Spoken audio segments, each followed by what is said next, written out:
Tonight's featured reader is Eleanor Berry. Eleanor co-founded and chairs the Mid-Valley Poetry Society. The 2020 Beachy Creek Fire served as music for her most recent poetry collection, Works of Wildfire, which won the 2022 Grayson Books Chapbook Award. A previous chapbook, Only So Far, was issued by Main Street Rag in 2019. Her earlier poetry collections are Green November, from Taprock Books, No Constant Hughes, 2015 from Turnstone Books of Oregon. And she is a past president of the Oregon Poetry Association and of the National Federation of State Poetry Societies. So here is Eleanor Berry.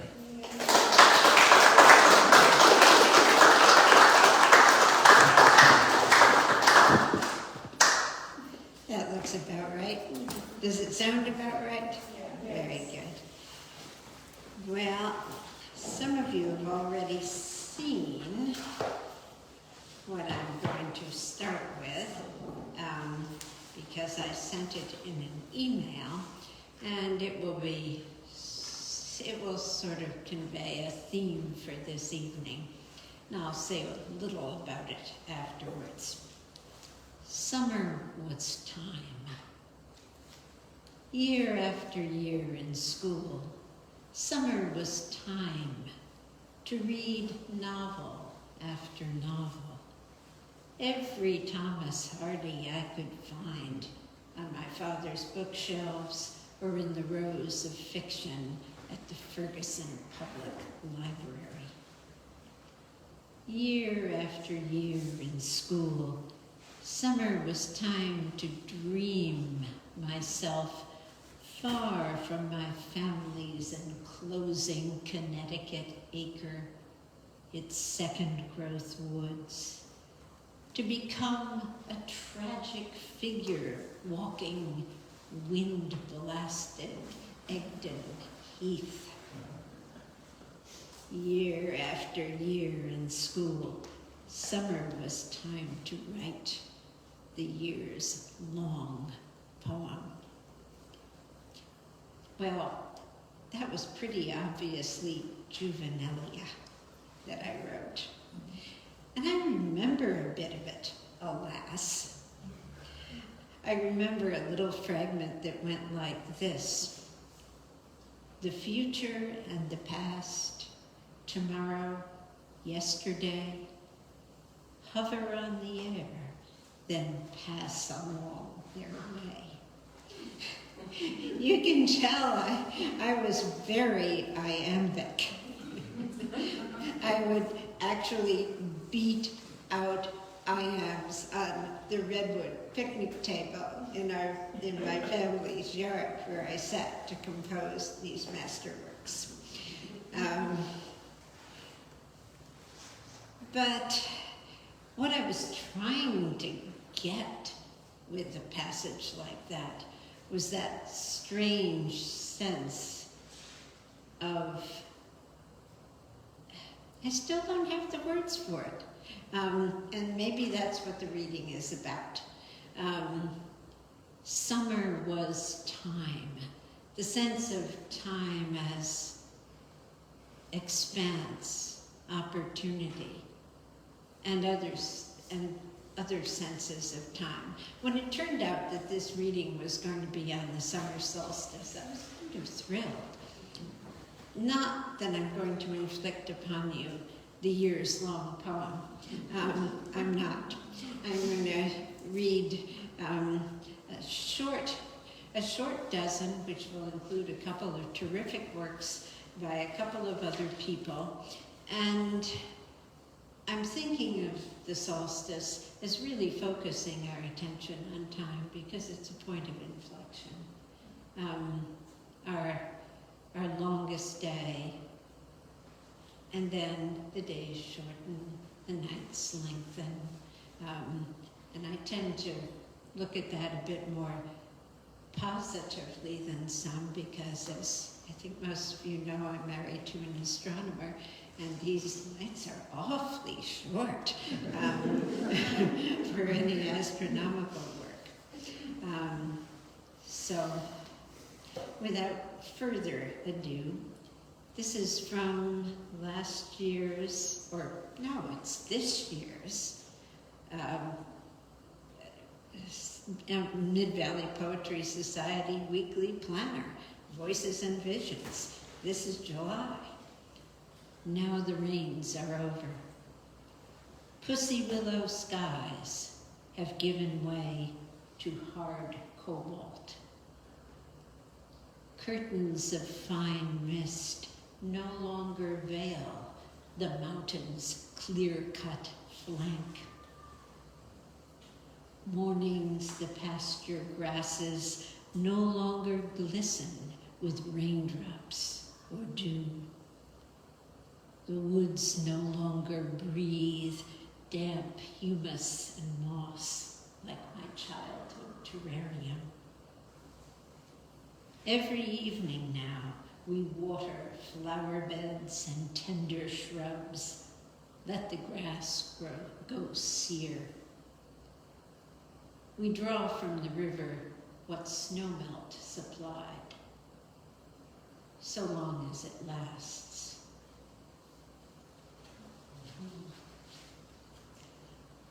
Mark mentioned that Paint and Write the Town is ongoing. This one came from Paint and Write the Town last year. Not just for themselves, but for where they take us.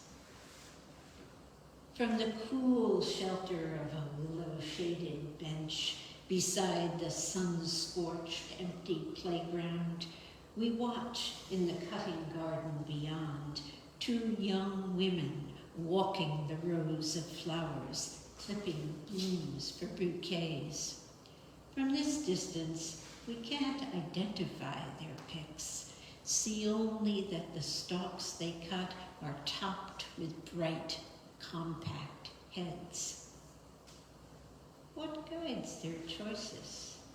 To what places of memory do those bright globes transport them?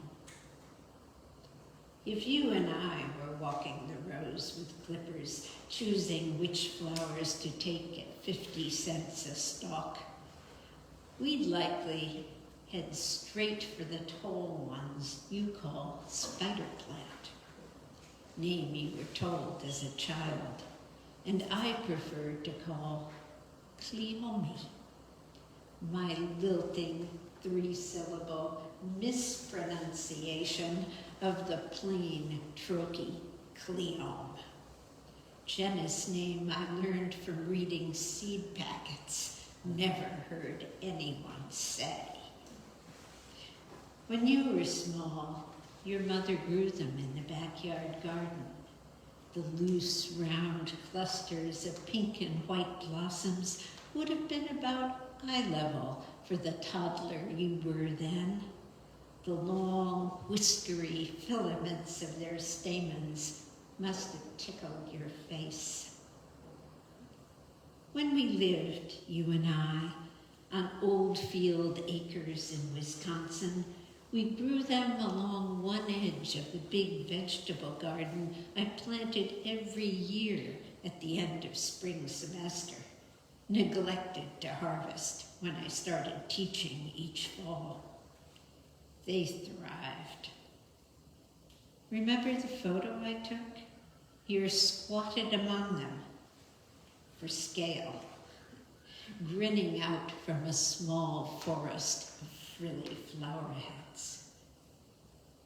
Plants return us to where we knew them first, or where they most insistently entered our lives.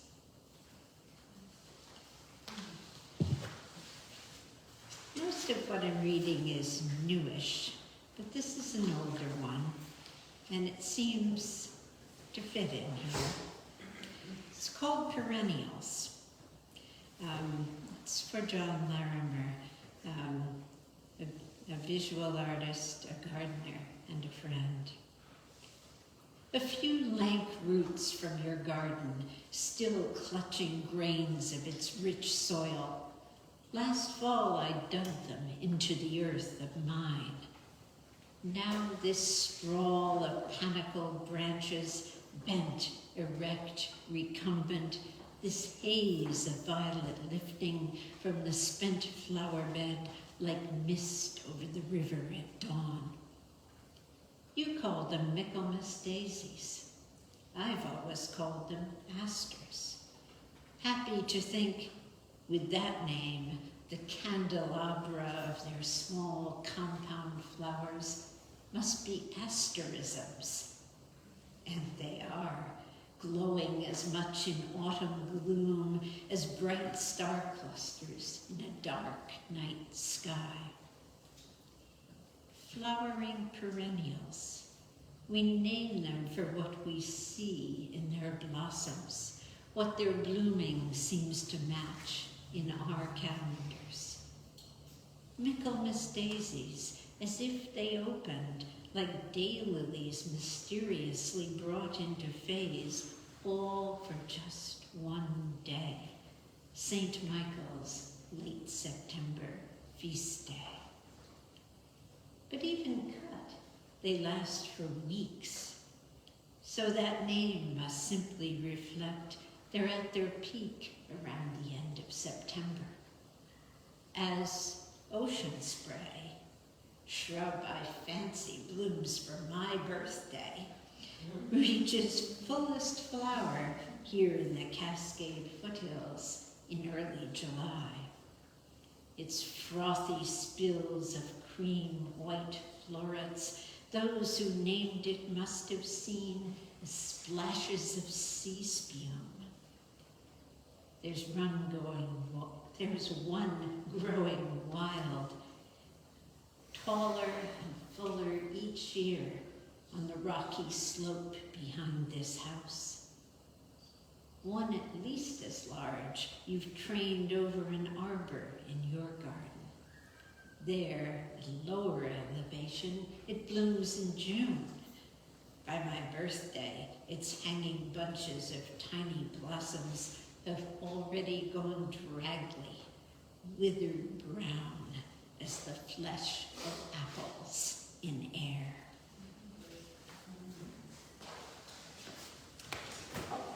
Now, it happens that tonight, another poet in our local community is reading, and if you're here, you can't hear him. So I'm going to read a poem from David Goodrum's brand new book, Vitals and Other Signs of Life. Excuse me. This isn't quite deep enough, which you will see somehow beautifully works with my sort of theme.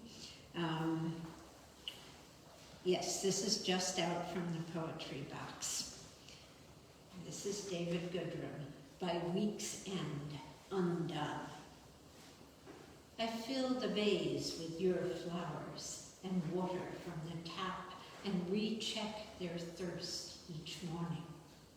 When first in the house, the tulips bent, but now stand straight. Sepals open a bit more each day, slowly stretching out to bask in the morning light and draw in our sight. Many inner petals solid, others broken with blooming stripes of color, and one tulip with imperfection I admire most.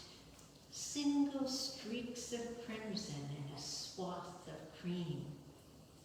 Each tulip, a symbiotic marriage of sexes, with stamens holding pollen aloft, and a lobed ovary ending in a sessile stigma accepting. They need no other flowers to pollinate. At birth and early life, they thrived in the garden's well-drained loam. But now, in their glory, inside our home, they require little but loving attention as they finish their decay. First droop, then drop, wrinkle, then wilt, followed by fallen pollen anthers, collapsed into comminglings. David is a photographer as well, and I don't know this for a fact, but I know the cover photograph is his photograph, and I'm guessing that the subject of this cover photograph is that one tulip whose imperfection I admire most. So pay attention to other of David Goodrum's readings, and I'll try not to drop any more books on the floor. That will be my transition from what I realize has been a little plant heavy.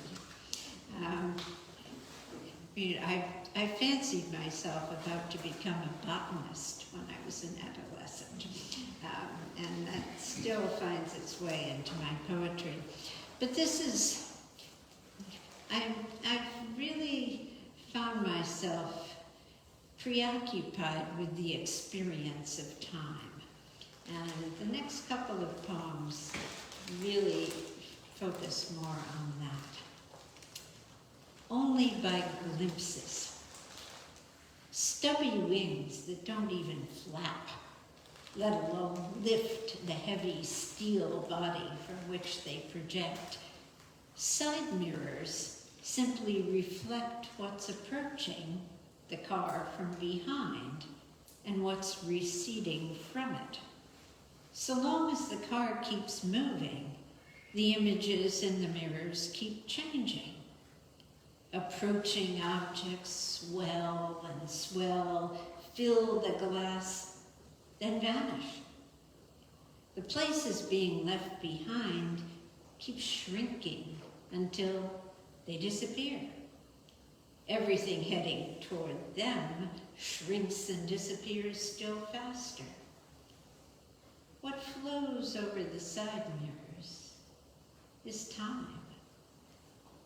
The future looming ever larger until insensibly it dissolves into the present, the past slipping inexorably farther and farther behind, continually displaced by all that's followed after.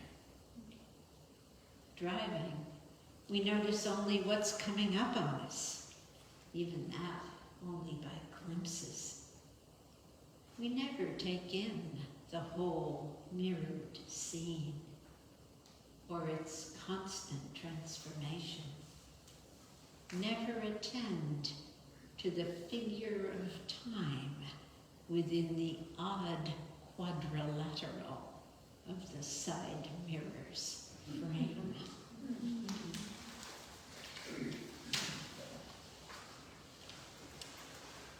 And here's another take on time.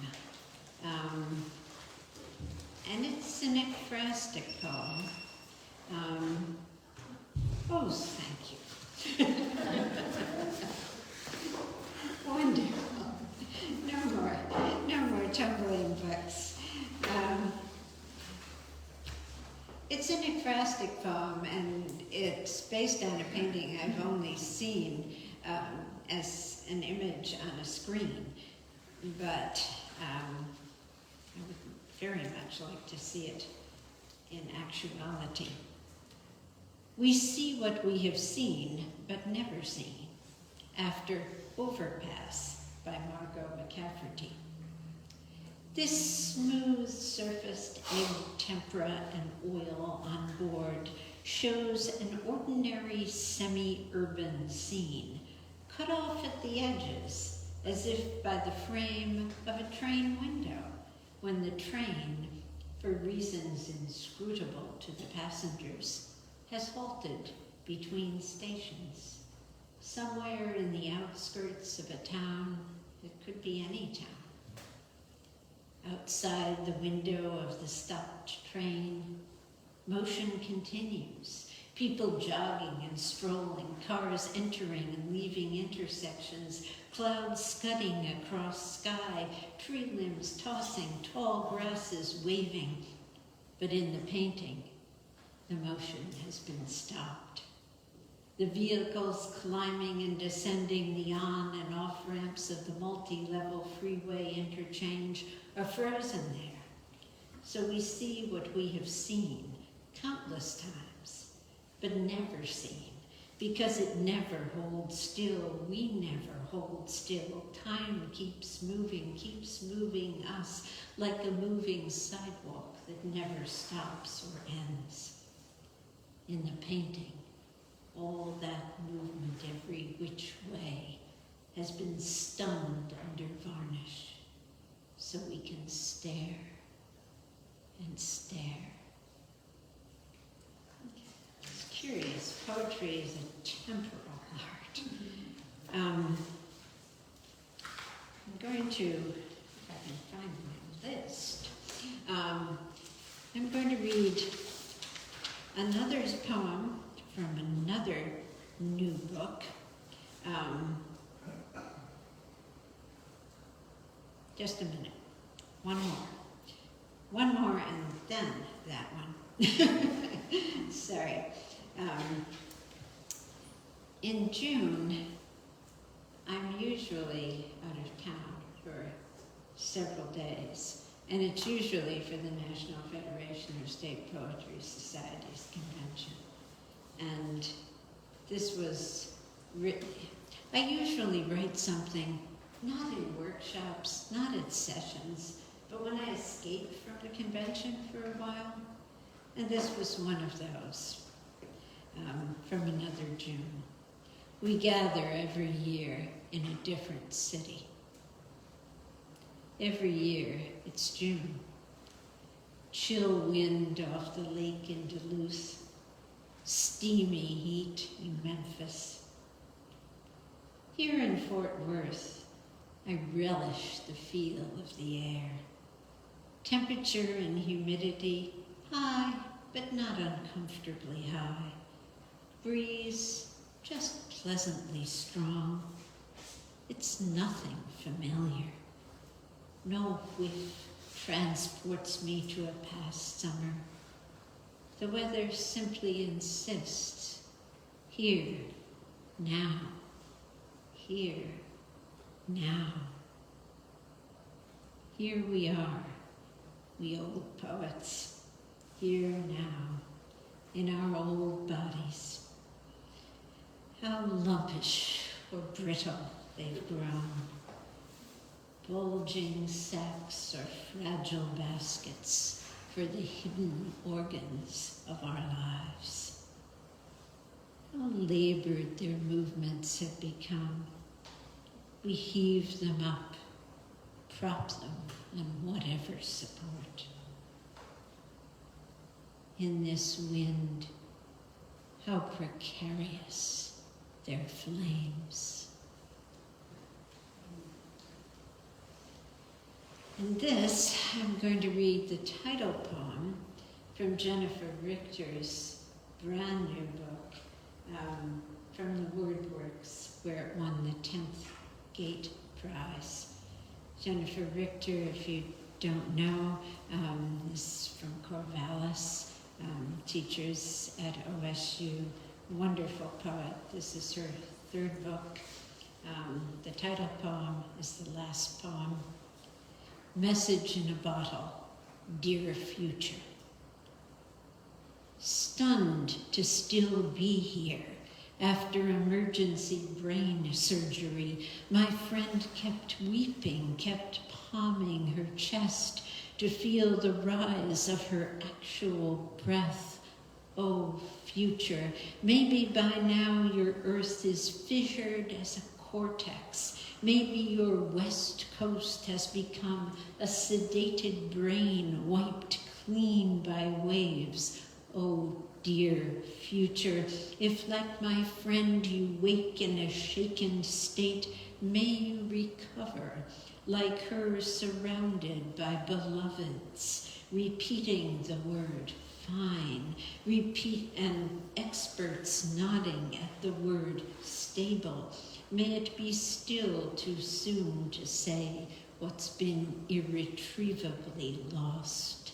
May your memories resurface like hers, just the sunny ones, floating back so far. Dear future, how are you? I seriously think about you all the time.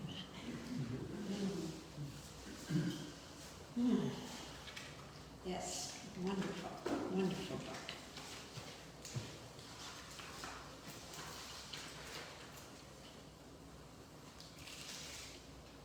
Where we now live. This street where we've moved in our 70s was settled when we were in junior high. This house was built the year we turned 13. That year, you sat behind me in English class, and I had a crush on the boy I vied with for the biggest vocabulary. That year, I first knew the thrill of discerning the works of a subtly made poem, and first fell in love with a poet long dead. That year, you kept a camera always with you, and I kept trying to escape being caught in your pictures. That year, in 8th grade, I didn't yet know you'd built a telescope and constructed an observatory in your family's backyard, where you spent clear nights drawing and photographing the moon and planets. Adolescence in southern Connecticut, neither of us yet knew anything of Oregon, or had even heard of this small West Valley town where bulldozers were turning century-old walnut orchards into raw half-acre lots for the subdivision where we now live. A coast redwood, tall and shaggy wide as any fairy tale tree, now marks the north edge of our deep backyard. A volunteer walnut juts up from a sprawling rhododendron, grown massive in the shade of a dark, towering Sitka spruce. Those two great conifers, likely planted as saplings when we were entering our teens, reach many stories high, but still leave plenty of sky open above this large suburban plot where two dilapidated little sheds, both decades old, leave ample room for you to build a new observatory here. When wildfire consumed our last house and everything inside it, along with our shop building, barn, and everything stored there, and nearly all the tall Douglas firs in our woodlots, it didn't reach the observatory you built in our pasture, so spared the telescope you housed there and used to photograph galaxies, nebulae, and faint clusters of stars.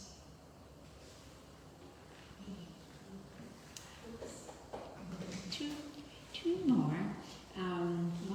One longish like that. Another. I guess I'm shifting from fire as muse to backyard as muse, suburban street as muse. Learning to try to listen to a gentler muse. So one a little longer and one very short indeed. Across the street. Our living room picture window faces the living room picture window of the house across the street. Common enough in old neighborhoods of ranch-style homes. A sofa backs against the window there, as our love seat backs against the window here. When we raise our blinds in the morning, lower them at dusk, We notice the drapes in the window opposite, whether they're open or drawn. Some days we notice the neighbor's black and white chihuahua stretched on the top of their sofa, looking out. As sunny afternoons, they must notice our black and white cat warming herself atop our love seat. Always we notice the two raccoon figurines side by side on their windowsill. About half life-size, both the raccoons face out the window toward us across the street. One lies with its straight tail draped along its side, head on its forepaws. The other stands on its haunches. That's how it was since we moved here 3 years ago, after wildfire had done our downsizing for us. The couple who long before retired to the house across the street became a sort of comfort, their daily comings and goings partly mirroring ours. That's how it was until this spring, when first she, some years younger than her husband, active, walking their dog each evening, chatting with all the neighbors, running errands in the car, driving him to doctor appointments, often complaining he sat around all day, died from a massive stroke. Then, a month later, he, who'd seemed near death for at least a year, cancer-wasted, barely mobile with a ruined spine, followed his wife. A common enough story. Since the two funerals, their grown daughter, son-in-law, and adult grandsons have been spiffing up their place, getting old machinery hauled away, pruning hedges, spreading fresh mulch on the garden beds. For now, the house is empty. The porch light stays on all day. The living room drapes stay pulled back. The two raccoon figurines stay side by side on the windowsill. One still lies with its straight tail draped along its side, head on its forepaws. The other still stands on its haunches. Both still face out the window toward us across the street.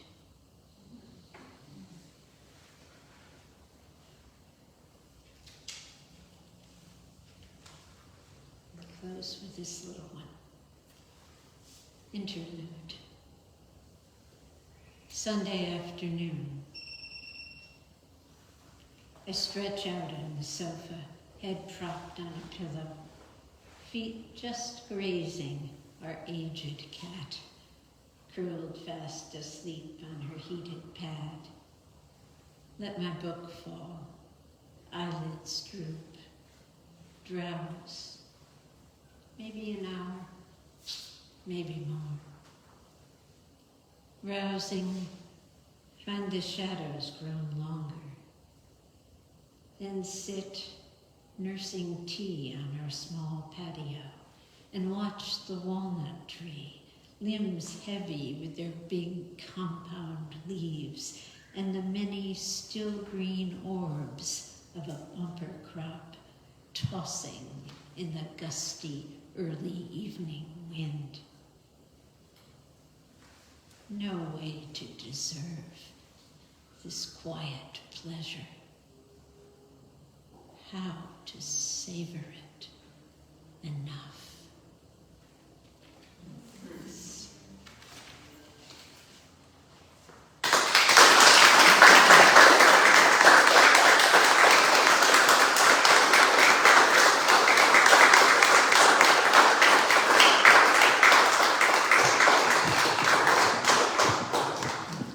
Thank you, Eleanor. Wasn't that terrific? That was wonderful.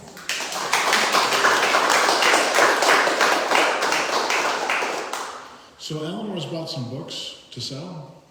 Yeah, yeah. So, Nothing you will hurt to those two chapters. and there's some other books over there too. Yeah. Are they the same? They're for free. They're for free. Okay. And there's two lists over there. One's for the open mic and one's for the mailing list. So if you want to read the open mic, sign up on that list. If you want to get the mailing list, sign up on that list. And there's some cookies over there, and there's some, what are those? Granola bars. So eat the granola bars, eat the cookies, sign up on the list, some other books. And we'll come back in about 10 minutes or so and do the open mic.